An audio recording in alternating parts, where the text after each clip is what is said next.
Welcome to InfoStream, your daily current. Unsure what to listen to?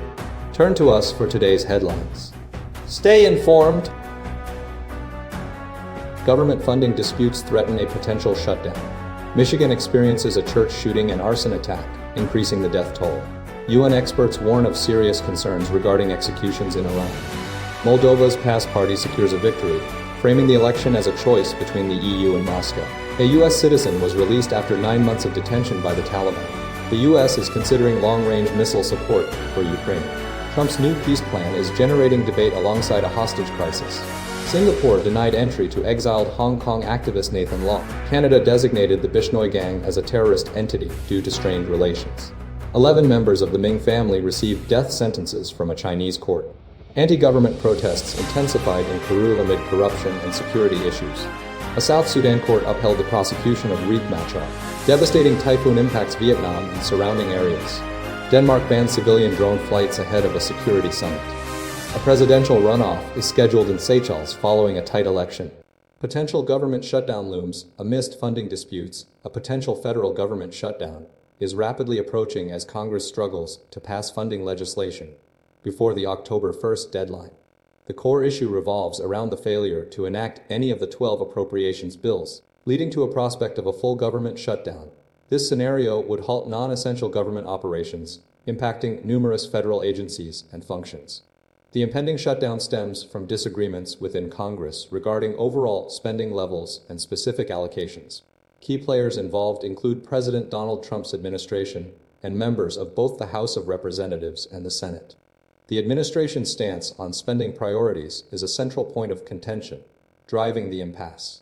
The consequences of a shutdown would be widespread. Hundreds of thousands of federal workers face potential furloughs, while those deemed essential would continue working without pay until the dispute is resolved. Economically, a shutdown could result in a significant loss of economic growth, estimated at approximately $3 billion, as experienced during the 2018-2019 shutdown. Furthermore, the shutdown would disrupt critical government services and delay the release of vital economic data, such as the monthly jobs report, which is scheduled for release in October. The Bureau of Labor Statistics data collection activities would be suspended, adding to the uncertainty surrounding the economy. Market analysts have expressed cautious optimism, noting that past government shutdowns have had minimal lasting economic impact, often mirroring the effects of natural disasters. However, the current situation is considered more complex due to the scope of the disagreements and the potential for longer-term economic consequences. The immediate focus remains on Congress's ability to negotiate a compromise and pass funding legislation before the October 1st deadline. The stakes are high, with significant implications for federal workers, the economy, and the release of crucial economic data. The situation is evolving rapidly, and continued monitoring of developments is essential. Michigan church shooting and arson attack death toll rises to 4. At a devastating attack at the Church of Jesus Christ of Latter-day Saints in Grand Blanc, Michigan, resulted in at least 4 fatalities and 8 injuries, including children, following a shooting and arson incident. A 40-year-old man from Burton, Michigan, identified as the shooter, drove his vehicle into the church, opened fire with an assault rifle, and then deliberately set the building ablaze using an accelerant.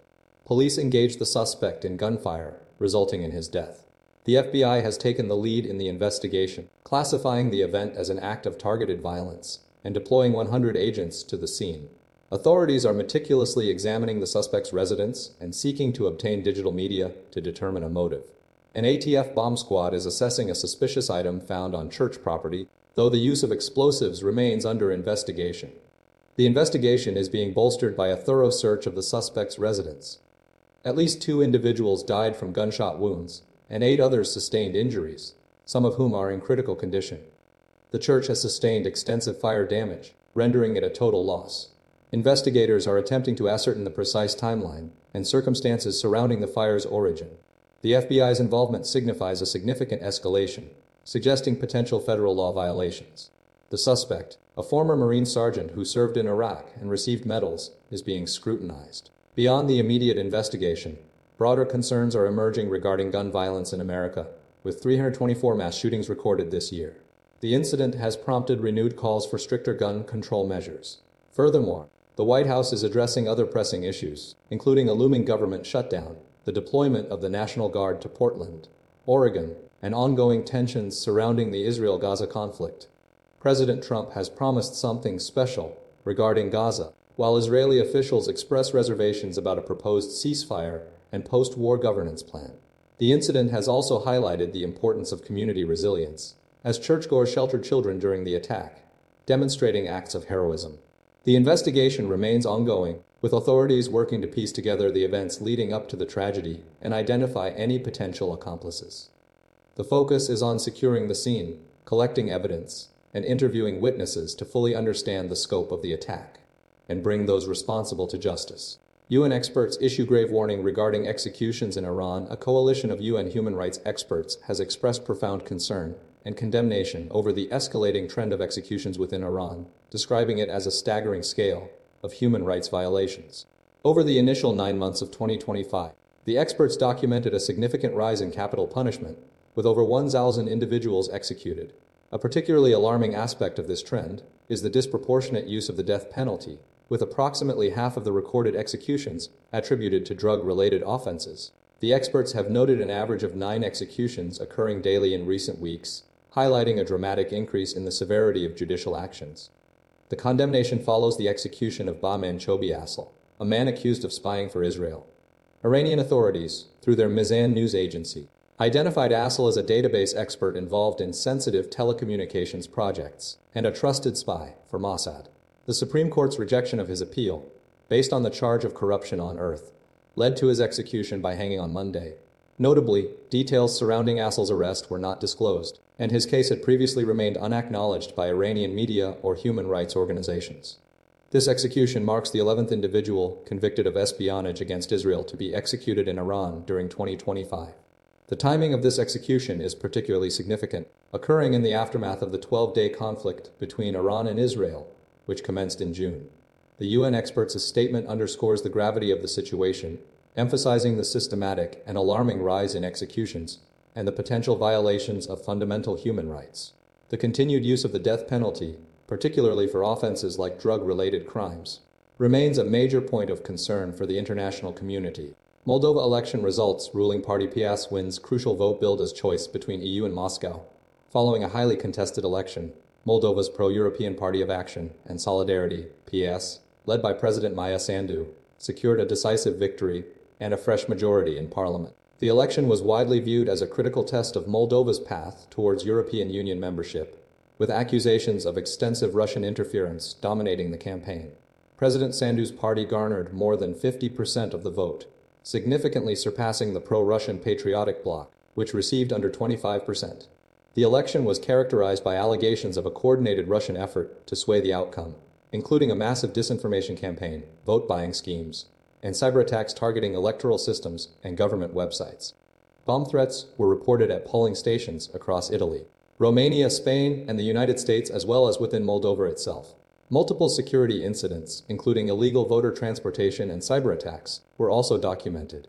Despite these challenges, turnout was high, exceeding previous years, indicating strong public engagement. European Commission President Ursula von der Leyen welcomed the result, stating that Moldovan voters made their choice clear. Europe. Democracy. Freedom. Polish Prime Minister Donald Tusk praised Sandu for saving democracy and stopping Russia's attempts to take control of the region. Ukrainian President Volodymyr Zelensky expressed delight at the victory, noting that Russia's subversive activities had failed. Kremlin spokesperson Dmitry Peskov acknowledged the significant financial investment by Russia, but asserted that hundreds of thousands of Moldovans were denied the opportunity to vote in Russia due to the limited number of polling stations. Concerns remain regarding the extent of Russian influence, but the election outcome is widely seen as a significant victory for Moldova's pro-European trajectory.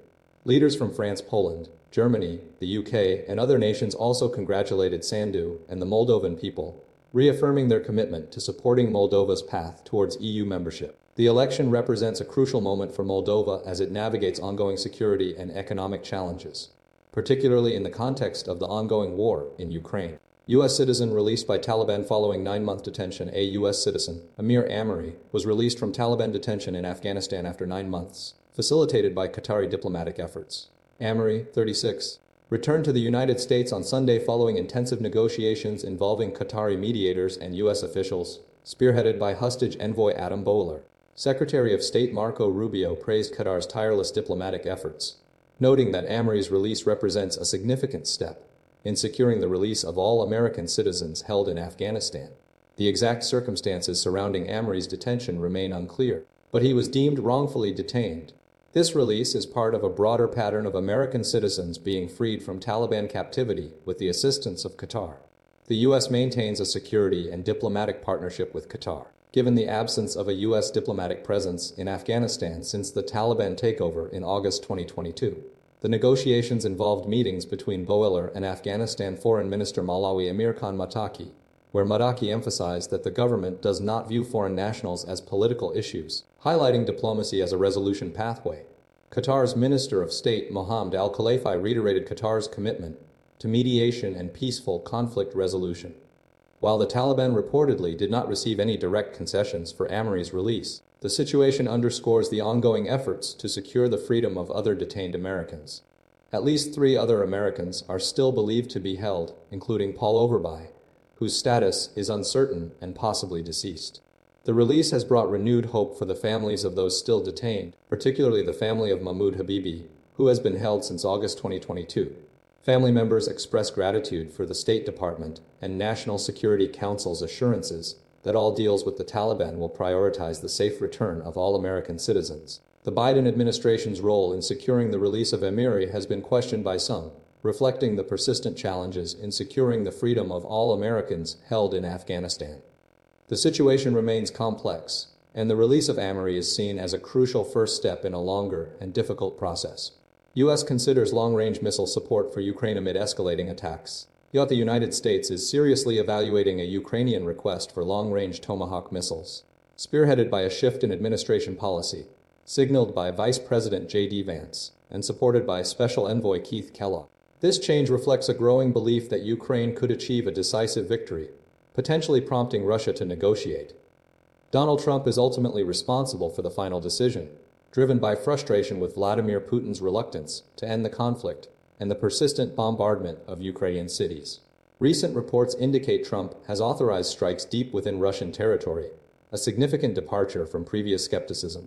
The escalating attacks by Russia, involving hundreds of drones and missiles, have prompted Ukraine to urgently request at least 10 Patriot surface-to-air defense systems to protect against ballistic missiles. While specifics regarding the promised Patriot systems remain unclear, Deputy Defense Minister Ivan Havrilik noted some movement in this direction. Ukraine is struggling to intercept the increasing number of attacks, particularly with the introduction of advanced 16-channel antennas utilized in Iranian-made shade drones, which are bypassing existing jamming zones. The intensity and frequency of Russian aerial attacks have risen dramatically since the beginning of the full-scale invasion in February 2022, with a record of over 800 drones and missiles deployed in a single attack. These attacks primarily target residential buildings and civilian facilities, including a cardiology center in Kiev. Havrilik believes that strengthening Ukraine's air defense system is crucial not only for Ukraine's security, but also for safeguarding European nations from further incursions. He suggests that disrupting Putin's plans to intimidate Europe is a key strategic objective. Ukraine's desperate need for advanced weaponry and air defense systems highlights the ongoing challenges and the potential for a significant shift in the war's dynamics.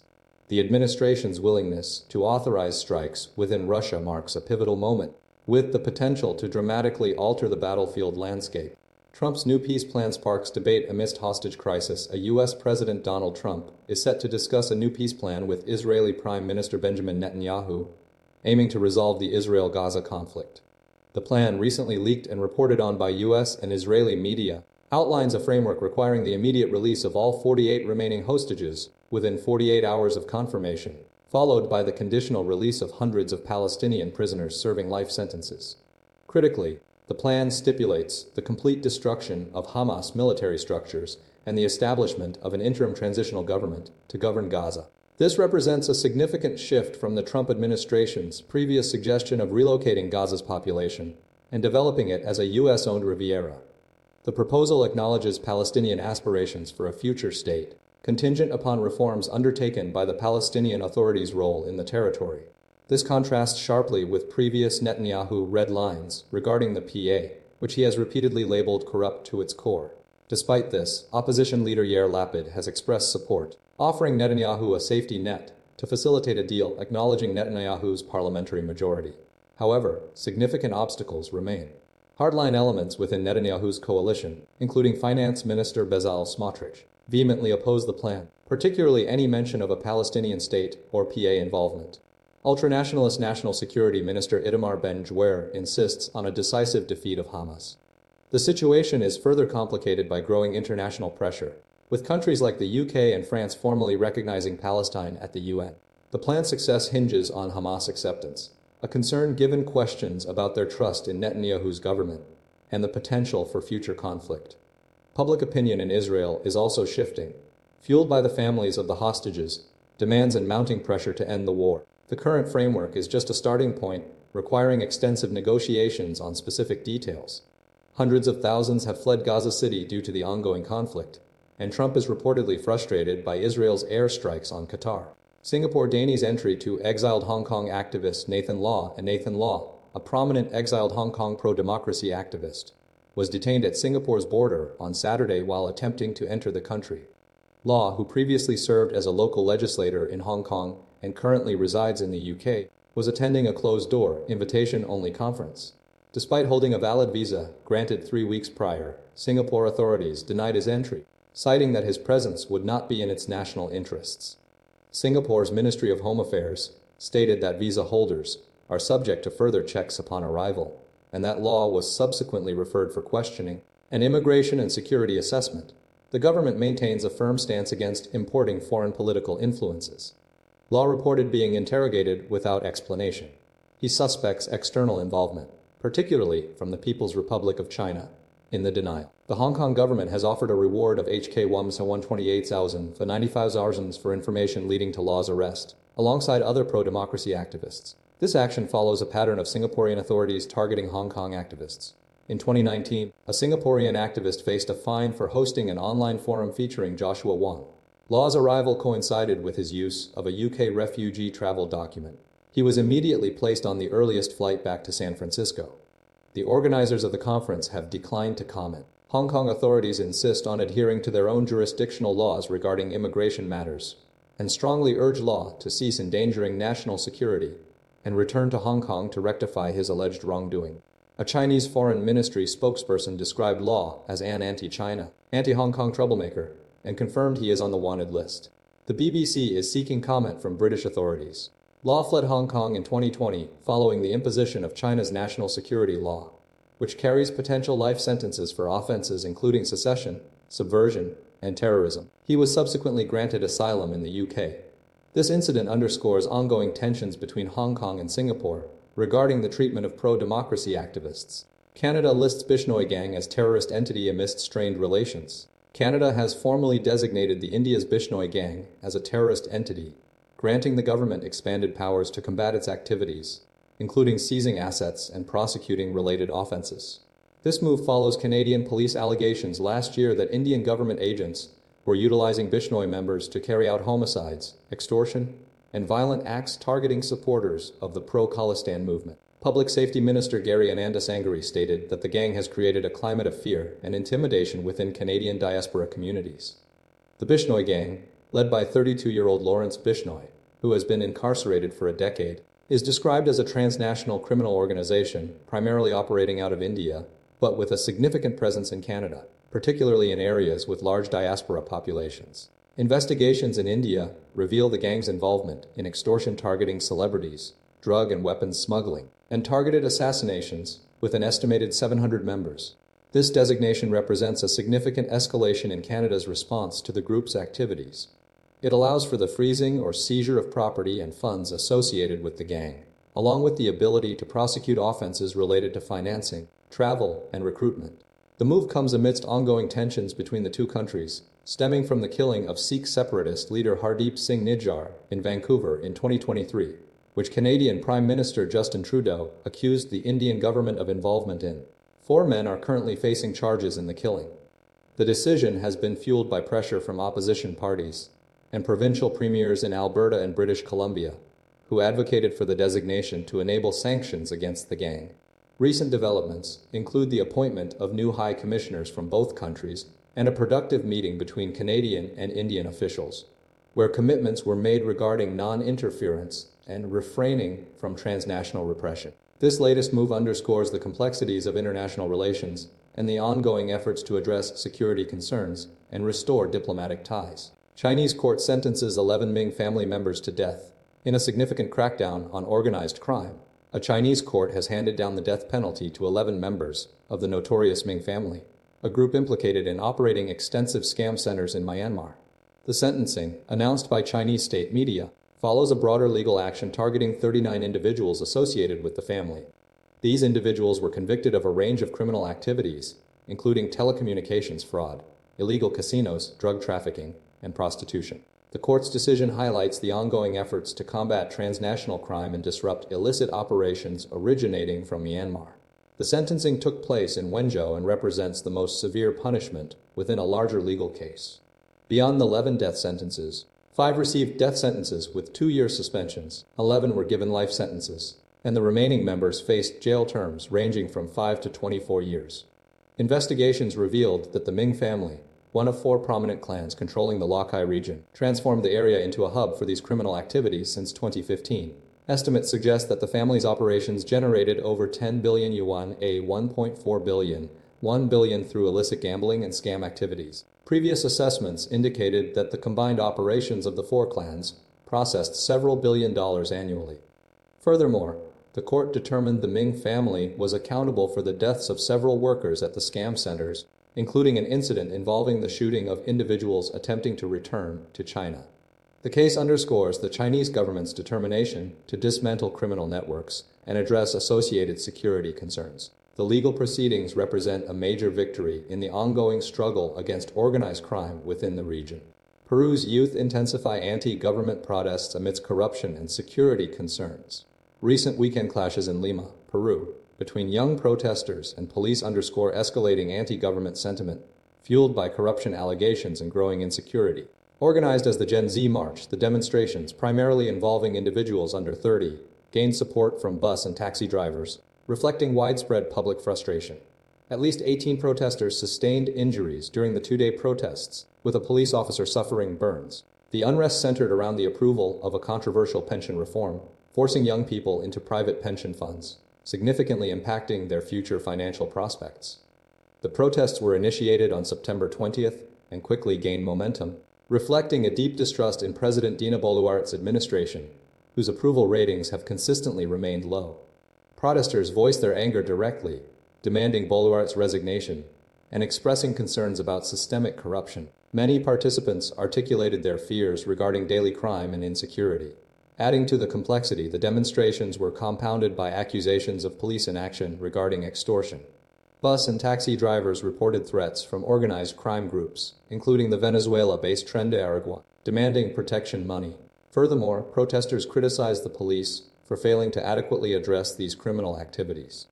Police responded to the escalating situation by deploying tear gas and rubber bullets to disperse the crowds attempting to breach security barriers surrounding the Congress building. The situation highlights a critical juncture in Peru, where youth dissatisfaction, combined with concerns about organized crime and governmental accountability, are driving significant public unrest. The protests represent a significant challenge to the current administration and demand a comprehensive response to address the underlying issues fueling the demonstrations.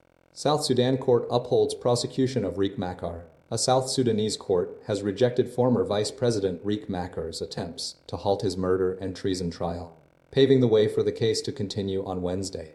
Machar, who has been under house arrest since March, faces charges stemming from an attack in March by a militia allegedly linked to him, resulting in the deaths of 250 soldiers and a general.